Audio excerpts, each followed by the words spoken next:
In today's video, I'm going to teach you how to adjust quiz settings in Google Forms. First, open Google Forms in your browser. If you're starting fresh, choose blank form to create a new empty form that you can turn into a quiz. Beginning with a blank canvas makes it easier to see how each setting affects the final experience.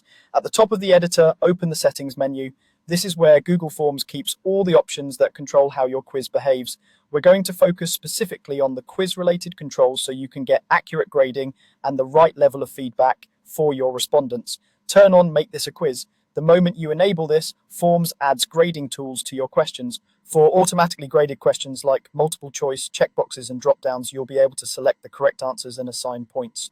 Questions that require interpretation, such as short answer or paragraph, will still need you to review them before points are awarded. Next, choose how to release marks. You have two choices: immediately after each submission or later after manual review. Immediate release is great when your quiz relies mostly on auto-graded question types and you want instant feedback. Learners see their results right away, which is motivating and time-saving.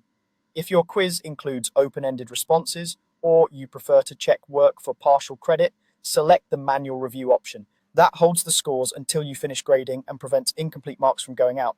Decide what feedback respondents can see by toggling missed questions, correct answers, and point values. Allowing missed questions helps people identify what they got wrong. Showing correct answers is useful for practice quizzes or self-study, but you might turn it off for high-stakes assessments to reduce sharing of answer keys. Displaying point values sets expectations up front so test takers know how much each question is worth. Finally, set a default question point value. This is the starting score that new questions will use automatically. It keeps your quiz consistent and speeds up building, and you can still override the points on any individual question later if something deserves more or less weight. That's all you need to configure the core quiz behavior in Google Forms. With these settings in place, adding questions and answer keys becomes straightforward, and your respondents will get the right feedback at the right time.